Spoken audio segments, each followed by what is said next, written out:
పావని తలుపులమ్మ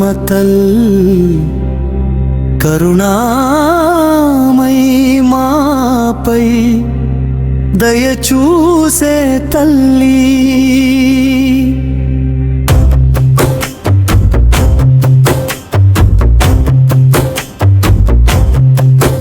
నీ దివ్య రూపం దర్శించి జన్మధన్యం చేసుకుంటాం.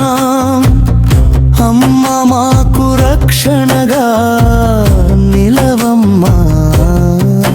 జయ తలుపులమ్మతోని జయవరేంక జనని, మహిమాన్విత రూపంతో భాసిల్లు తల్లి.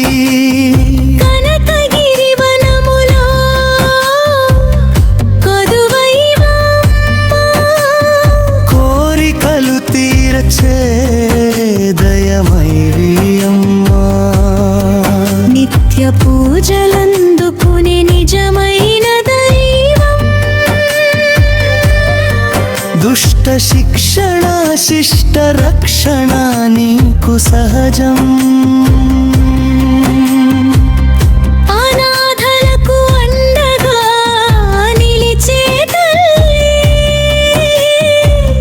మా జీవితాలకు దిక్సూచివి అమ్మా.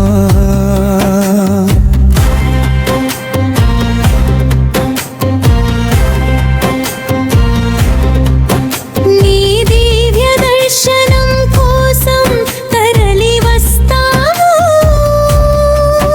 కష్టాలన్నీ మరచి శాంతిని పొందుతాము.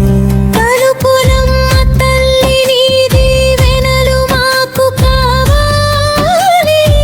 సర్వజనులకు సుఖ శాంతులు ప్రసాదించాలమ్మా.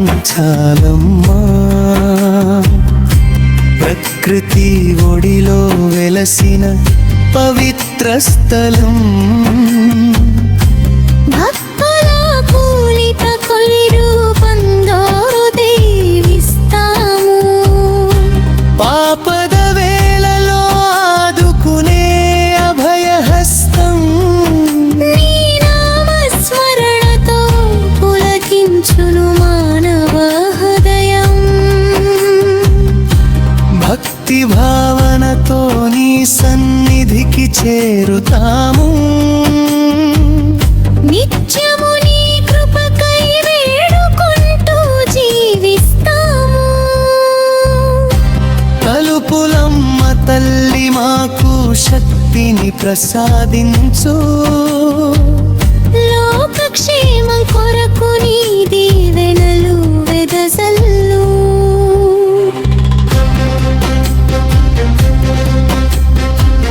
పాప పరిహారం చేయు పరమాత్మ స్వరూపిణి. భక్తజన రక్షకివి బ్రహ్మ విష్ణు ఈశ్వరుల ప్రియాంగనవి. నీ నామమే మంత్రం, నీ పాదమే తీర్థం. ఓ తలుపులమ్మ తండ్రి మా జన్మధన్యం నీ ధ్యానం. పాప వినోయ్, తలుపులమ్మ తల్లిపైనే కాకుండా ఇంకేదైనా దేవుడిపై భక్తి గీతం రాయమంటారా? లేకే దేవుడిపై ఇంకొక కొత్త పాట కావాలా? చెప్పండి, తప్పకుండా రాస్తాను. అర్థమైంది. మీరు ఇంకా ఏమైనా